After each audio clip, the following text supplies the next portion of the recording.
से प्रकाशित वाक्य की अशुभ संख्या 666 विवाद का विषय और सभी प्रकार के अंधविश्वासों का स्रोत रही है। यह एंटी क्रिस्ट की उपस्थिति से जुड़ा हुआ है, इसलिए इसके रहस्य को उजागर करना एक महत्वपूर्ण कार्य है, अन्यथा आपके माथे या हाथ पर जानवर का निशान मिलने का जोखिम है जो आपदा का कारण बनेगा।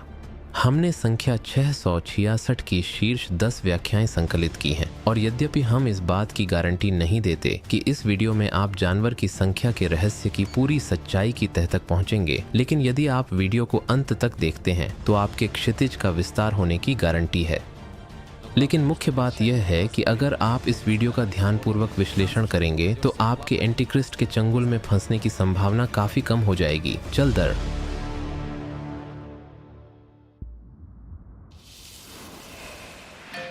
लोक संस्करण। बारकोड संख्या 666 की एक उत्कृष्ट व्याख्या है। हम इस सिद्धांत को बहुत संक्षेप में प्रकट करने का प्रयास करेंगे, लेकिन हम ऐतिहासिक संदर्भ के बिना ऐसा नहीं कर सकते।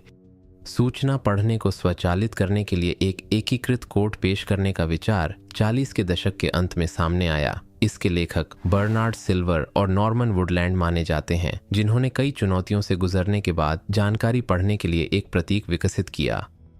लेकिन तब यह गोल था और पढ़ते समय इसके कई नुकसान थे। 1951 में जॉर्ज लॉरर ने रिपेयरमैन के रूप में अपना करियर छोड़कर IBM में नौकरी की, जहां उन्होंने वुडलैंड और सिल्वर द्वारा आविष्कार किए गए प्रतीक के आधार पर लेबल के लिए कोड विकसित किया और ऑप्टिकल स्कैनर की वर्तमान पीढ़ी के साथ संगत किया। लॉरर ने पाया कि हाई स्पीड प्रेस पर मुद्रित होने पर गोल प्रतीक अच्छी तरह से प्रदर्शित नहीं होता है और ऊर्ध्वाधर आयताकार पट्टियों से युक्त एक डिजाइन प्रस्तावित किया गया है। 1973 में लॉरर के डिजाइन को मंजूरी दे दी गई और आज भी इसका उपयोग किया जाता है। बारकोड के उपयोग से दुकानों में कतारें काफी कम हो गई हैं। श्रमिकों को वस्तुओं पर मूल्य टैग लगाने की प्रक्रिया से राहत मिली है और त्रुटियों की संख्या भी कम हो गई है।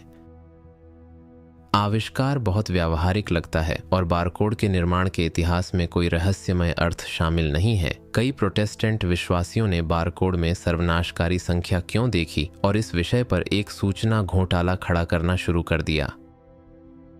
और थोड़े समय के बाद ग्रीस के यूरोपीय संघ में शामिल होने के बाद पहचान दस्तावेजों को एकीकृत करने के सवाल का सामना करना पड़ा। ग्रीक ऑर्थोडॉक्स चर्च के धर्म सभा ने एक बहुत ही कट्टरपंथी बयान दिया।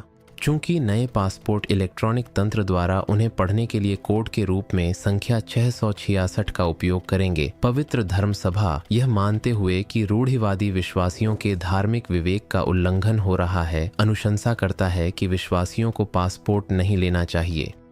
इस मामले में सरकार को अंतरात्मा की आवाज के कारण इन विश्वासियों को बहिष्कृत मानना होगा और अन्यथा राज्य में उनकी स्थिति को विनियमित करने के लिए बाध्य होगी। ये झगड़े जीवन के विभिन्न क्षेत्रों में घुसपैठ करते हुए सोवियत काल के बाद के अंतरिक्ष तक पहुंच गए हैं। कुछ बड़े व्यवसायियों ने तो अपने उत्पादों पर बारकोड को काले क्रॉस से काटना शुरू कर दिया। हमारी ईसाई स्थिति एंटीक्रिस्ट के आने और सार्वजनिक गतिविधि के सभी क्षेत्रों की इलेक्ट्रॉनिक निगरानी की स्थापना का विरोध करना है, इस बात पर जोर देते हुए कि ऐसे कदम हमारी मान्यताओं के विपरीत हैं। बारकोड में किनारों पर 2 धारियां और बीच में 1 धारियां होती हैं। शेष बैंड व्यक्तिगत कोडिंग के अनुरूप हैं और 0 से 9 तक की संख्याओं के अनुरूप हैं। लंबी धारियां संख्या 6 से मेल खाती हैं। अगर कोई पाठक इन पट्टियों को पढ़कर गिनने की कोशिश करे तो वह उन 3 पट्टियों को छक्कों के रूप में गिनेगा। बारकोड में 3 छक्के क्यों होते हैं? एक संस्करण के अनुसार इसका कारण पहले उल्लिखित कोडिंग विचार के लेखक से जुड़ा है, यहूदी मूल के एक अमेरिकी जॉर्ज लॉरर।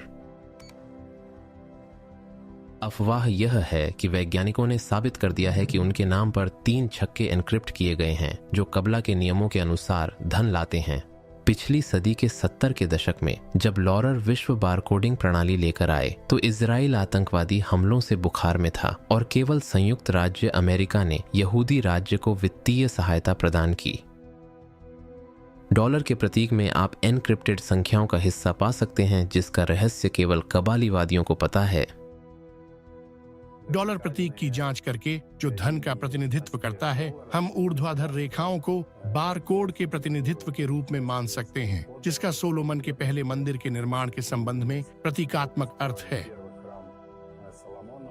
आधुनिकतावादी यहूदियों के लिए लॉरर एक तरह के मसीहा हैं, जिन्होंने सदियों से अनोखे तरीके से अपने लोगों तक मदद पहुंचाने की कोशिश की। लेकिन आज यह सिद्धांत केवल सामान्य लोगों के बीच ही मौजूद है। धर्मशास्त्री इसे गंभीरता से नहीं लेते हैं। क्यों? आपको वीडियो के अंत में पता चलेगा, लेकिन अभी चलिए आगे बढ़ते हैं। गणितीय संस्करण। जानवर की संख्या की एक समान रूप से दिलचस्प व्याख्या गणितज्ञों द्वारा की गई है। एक युवा व्यक्ति विंसेंट ने इंटरनेट पर अपनी गणनाएं पोस्ट की जो रहस्यमयी प्रेमियों को बहुत परेशान कर सकती हैं। लेकिन इसे समझने के लिए हमें तथाकथित फाइबोनैची संख्या के बारे में जानकारी याद रखने की आवश्यकता है। इसे सुनहरा अनुपात या दिव्य अनुपात भी कहा जाता है, क्योंकि जीवित और निर्जीव सभी चीजें किसी न किसी तरह इस संख्या से संबंधित हैं। घोंघे के खोल की संरचना, मानव आंख की संरचना, सूरजमुखी के बीज की वृद्धि, छत्ते और उनकी आंखों की संरचना, फूलों, पौधों, पेड़ों और यहाँ तक कि आकाशगंगा के सर्पिल आकार के पैटर्न। ऐसा लगता है कि हर कोई इस असाधारण संख्या से अपना अनुपात और आकार उधार लेता है। इस संख्या को और विस्तारित करने पर हमें निम्नलिखित आंकड़े प्राप्त होते हैं। अब आइए देखें कि गणितज्ञ 666 की संख्या की गणना कैसे करते हैं। विंसेंट एक सूत्र बनाता है जिसमें आपको 666 डिग्री की ज्या में 6 की कोज्या को 6 से गुणा और 6 से गुणा करना होता है। क्या हो जाएगा? -8.6 अर्थात ये एक ऐसी संख्या है जो सुनहरे अनुपात का योगात्मक व्युत्क्रम है, या दूसरे शब्दों में भगवान की संख्या के बिल्कुल विपरीत है। यदि आप इसका उपयोग करना जानते हैं तो आप इसे कैलकुलेटर पर स्वयं जांच सकते हैं।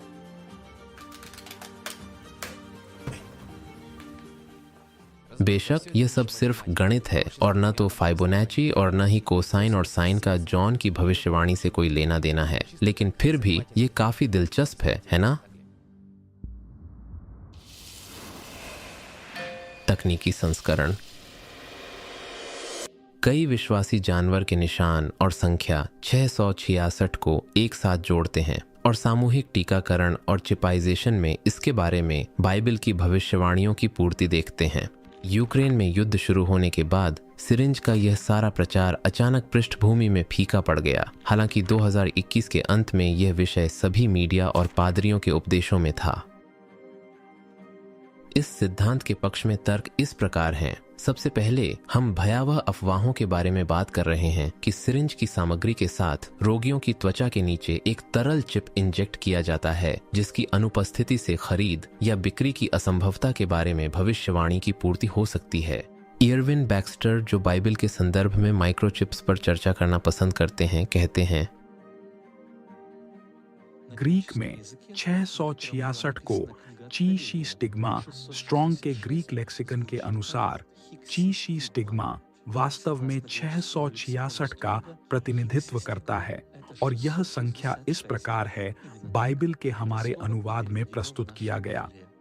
विशेष रूप से परेशान करने वाली बात यह है, थायर का ग्रीक शब्दकोश स्टिग्मा, यह शब्द ग्रीक क्रिया स्टीजी, जिसका अर्थ है स्वामित्व के चिन्ह या चिन्ह के रूप में किसी चीज को काटना, मोहर लगाना, छापना, निशान लगाना, छेदना या छेदना। मुझे लगता है कि टीकाकरण के साथ सादृश्य यहाँ स्पष्ट है। दूसरे कुछ शिल्पकार थे जिन्होंने समाधान में यह जानकारी जोड़ी कि स्टावरोपोल में कोविड-19 के खिलाफ टीकाकरण करने वाले लोगों की संख्या 666 की संख्या के साथ मेल खाती है। मेरे लिए व्यक्तिगत रूप से 666 की संख्या की तुलना माइक्रोचिप्स से करना अस्वीकार्य है।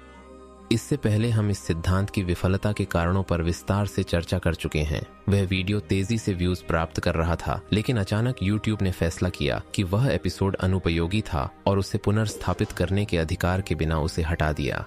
लेकिन हमारे पास पहले से ही एक टेलीग्राम चैनल है जहां हमने उस प्रतिबंधित वीडियो को जोड़ा है, इसलिए हम उस मुद्दे की सदस्यता लेने और देखने की सलाह देते हैं। आपको इसका पछतावा नहीं होगा। हम विवरण में लिंक छोड़ देते हैं।